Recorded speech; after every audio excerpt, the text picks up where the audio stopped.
Olá, sejam bem-vindos ao Pod Pediatras. Hoje nós vamos falar sobre obesidade infantil. Vocês sabiam que 80% das crianças obesas têm chances de se tornarem adultos obesos? Ainda existe muita coisa por trás disso que às vezes os olhares dos pais não conseguem captar. É por isso que eu, Aline Velasco, pediatra, com a minha amiga e parceira, Caroline Mendes, pediatra também, vamos trazer para vocês uma abordagem hoje leve, segura e também descontraída para tornar um pouco mais tranquilo esse tema que tem assustado tantas famílias.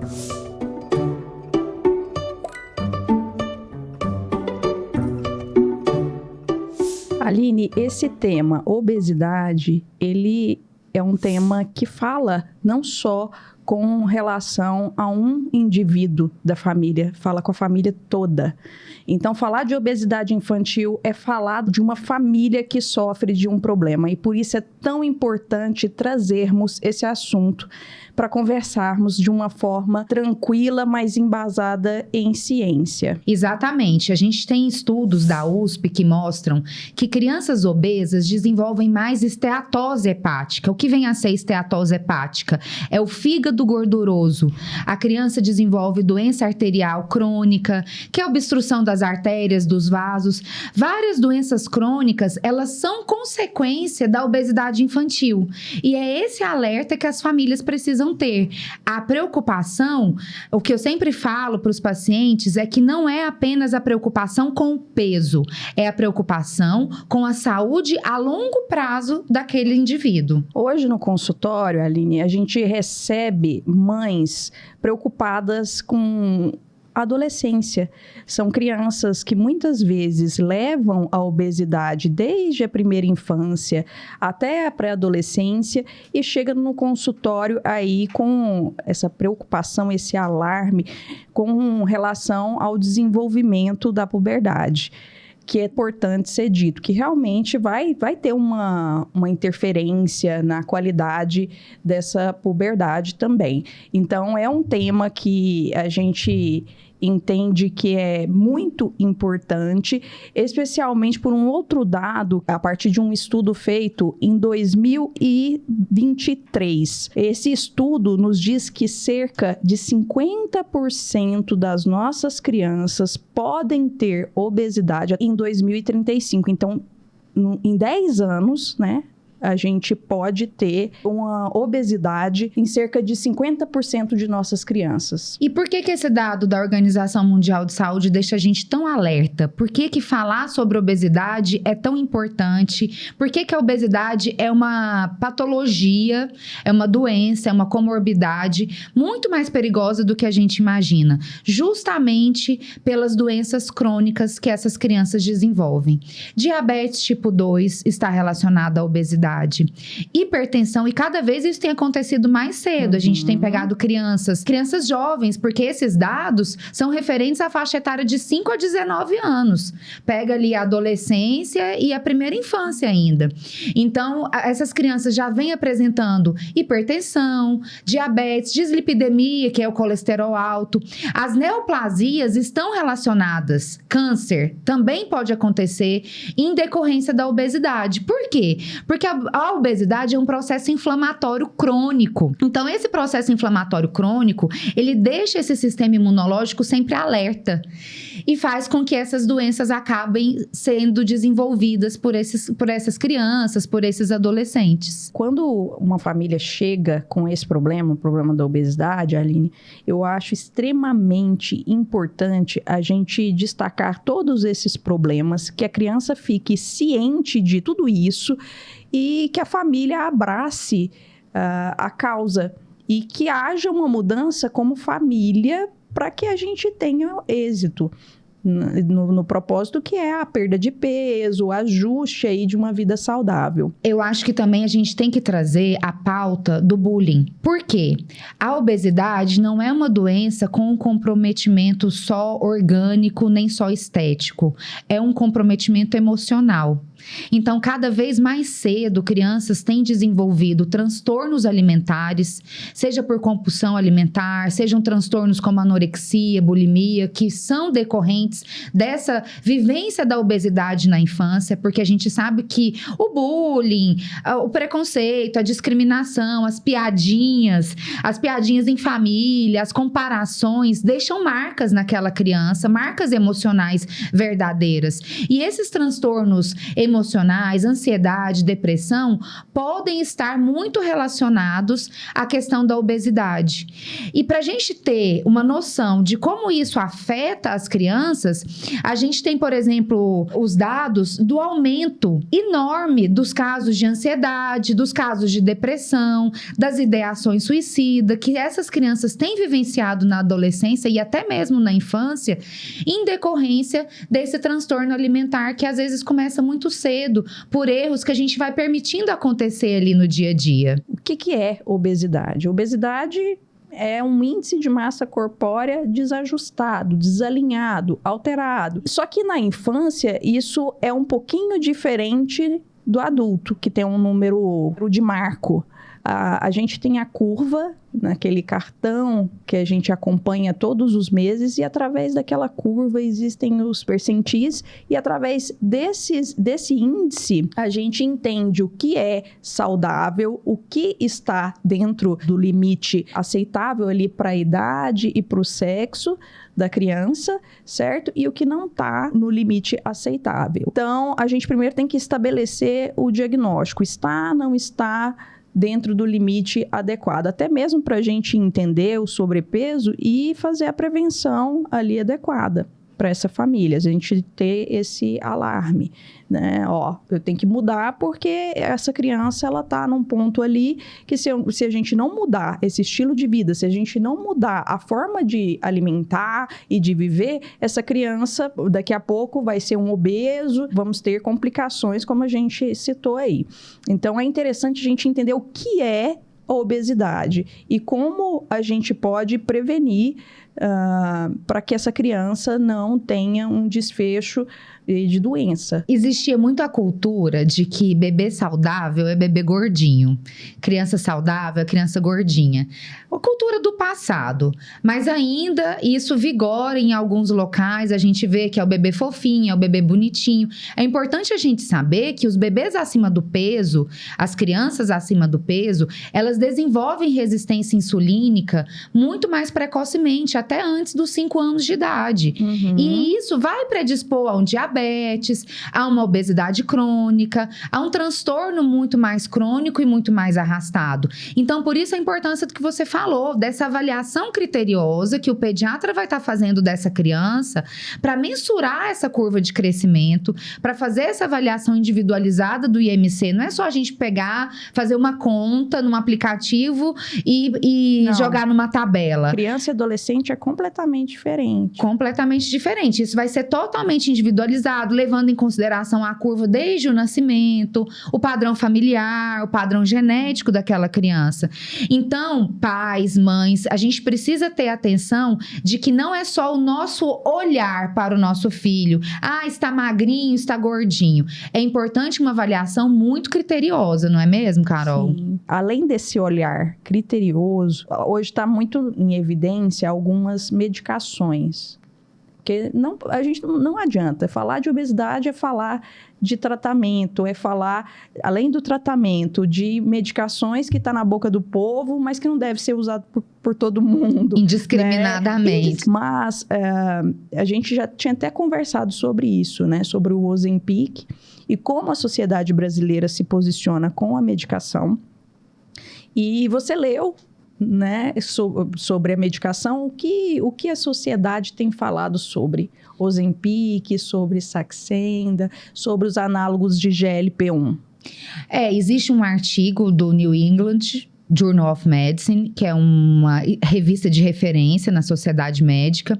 E, né, de acordo com este artigo, o Ozempic, o Saxenda são medicações que estão liberadas para crianças acima de 12 anos, casos específicos de obesidade mais grave ou de comorbidades como a diabetes, a dislipidemia. São casos que são tratamentos que são feitos com muito critério. A gente enxerga a medicação como um suporte, como um apoio, algo novo que não existia para a obesidade no tempo que eu era adolescente, por exemplo, e a gente sabe que os adolescentes enfrentam ainda com mais dificuldade a obesidade por essa questão estética, emocional, bullying, tudo isso que está envolvido na adolescência, os transtornos da autoimagem, a distorção de autoimagem, que podem trazer desdobramentos. Inclusive, eu peguei uma vez uma paciente, eu atendi essa paciente, ela desenvolveu anorexia, em virtude de ter participado de um concurso,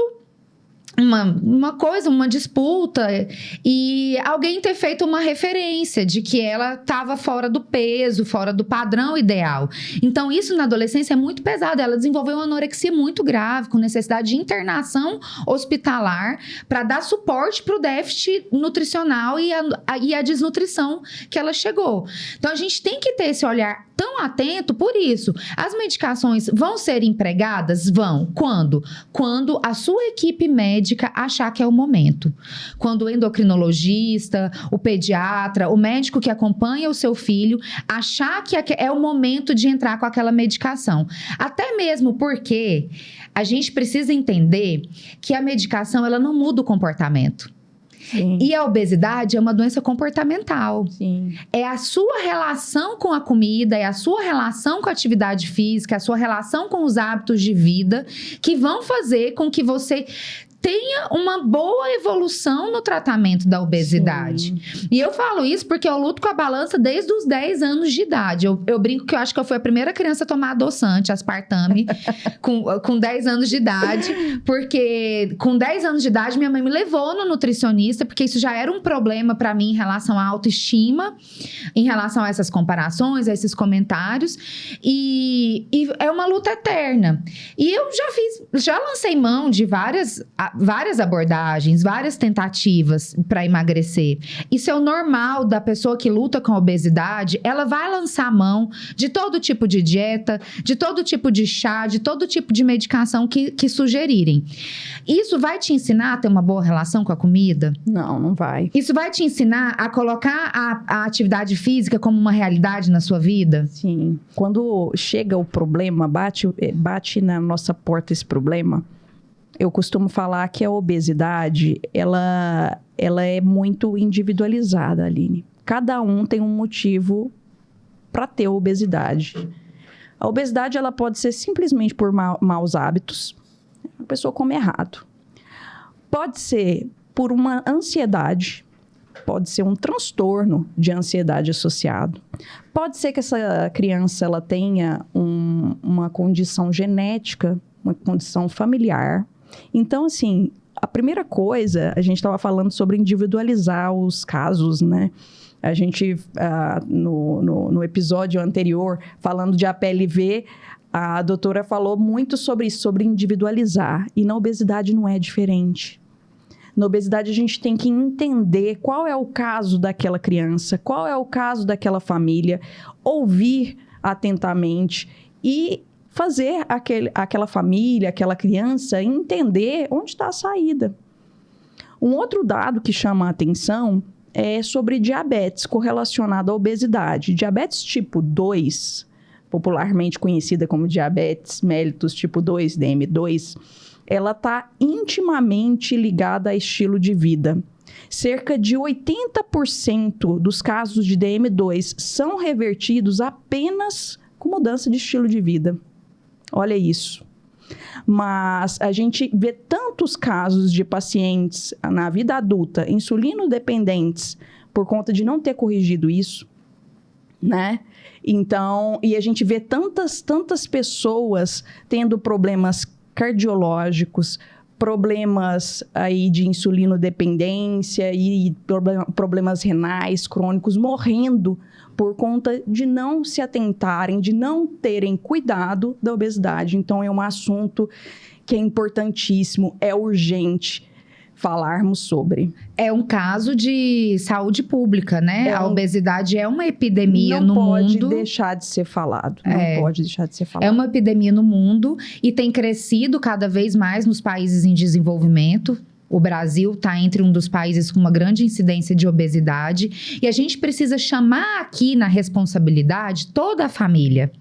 Uma criança, ela não vai aprender a se comportar bem diante da alimentação, ela não vai aprender a ter hábitos saudáveis se ela não tiver o espelho. Então, os pais, os cuidadores, a escola entra aí também como um fator que tem que ser uma incentivadora dos bons hábitos de vida.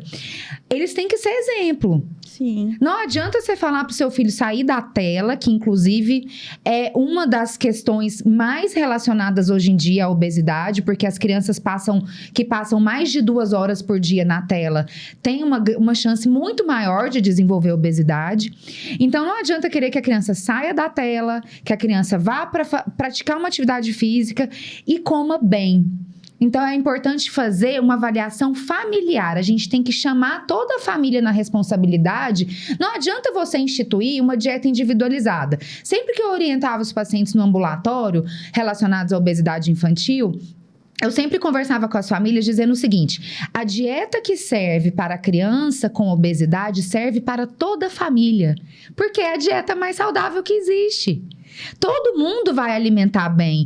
Ah, mas o outro irmão não tem problema de obesidade, o outro irmão é magrinho. Não tem, tá tudo certo. Se ele se alimentar conforme a criança que tem obesidade se alimenta, todos da família vão se alimentar bem. Então, é muito importante a gente entender isso. Se a criança se sentir excluída naquele cenário, só eu como diferente aqui em casa, só eu não posso comer tal coisa, só eu tenho que fazer tal atividade, não vai ter adesão. Aquilo vai durar pouco tempo. Ele vai se sentir excluído, ele vai se sentir o diferente, ele vai sentar a uma mesa.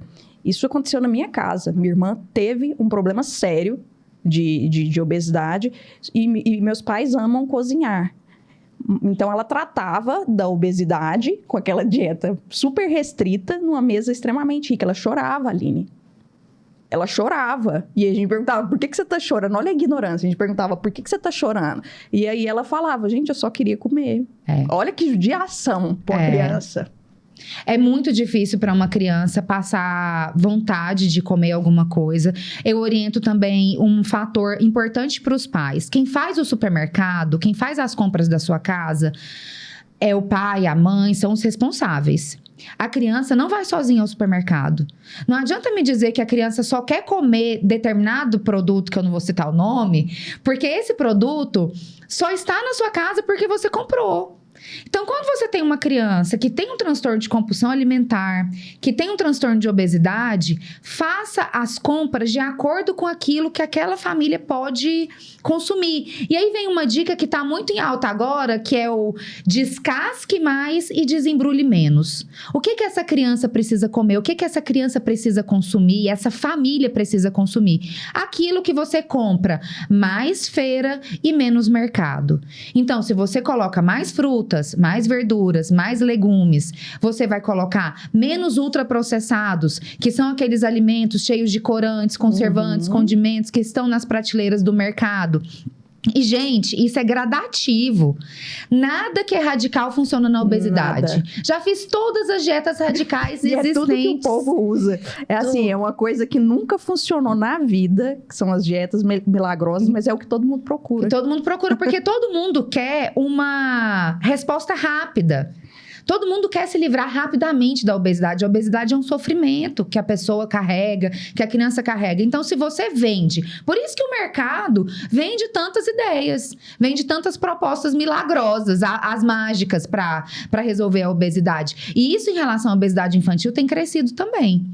Então, a gente tem que estar atento que a mudança ela tem que ser gradativa. Por exemplo, tira aquele cereal açucarado ali do café da manhã, substitui ele por uma granola sem açúcar, açúcar, uma aveia, com outras fibras, porque as fibras vão ajudar na saciedade, as fibras vão ajudar aquela criança a se alimentar melhor. Coloca frutas mais adocicadas como a banana, você já vai trazer um paladar mais adequado. Lógico que aqui o nosso objetivo não é trazer um cardápio de uma nutricionista, mas é mostrar para vocês que existem opções possíveis. Outra coisa que eu acredito que funciona muito é a orientação, é sentar com essa criança e fazer ela entender a matemática da coisa também, Aline. Então, eu como X, eu tenho que gastar X.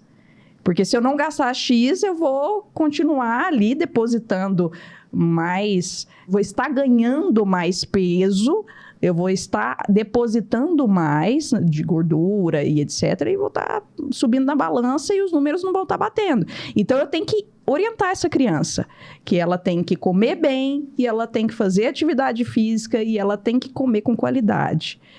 E eu acho isso extremamente importante, e acredito que a criança, ela valoriza muito isso, você sentar e você explicar o que é a matemática do perder peso, o que ela vai comer com a família dela e que é saudável, a parte dos ultraprocessados que você falou, do mal que isso pode fazer e do que pode gerar. Então, apostar na inteligência das nossas crianças, eu acredito que dá muito certo. Precisa entender que, como a obesidade é multifatorial, não é só o fast food do final de semana. É todo um complexo de coisas que você vai consumindo, até mesmo o ambiente, o sedentarismo, a tela, a poluição. Tudo isso está envolvido na etiopatogenia, nas causas da obesidade. Então, a gente precisa entender que o tratamento também vai ser multifatorial. E que se a gente começa a fazer pequenas substituições, pequenas trocas, gradativamente, sem impor nada de forma muito radical, muito pesada, porque se isso não funciona com adulto, imagina com criança. Você radicalizar, não vai funcionar. Carol, explica se você já viu dar certo, porque olha só, o que veio na minha cabeça? Falar é fácil. Falar é fácil, e eu sei que a luta contra a obesidade é penosa, é dolorosa e é sofrida.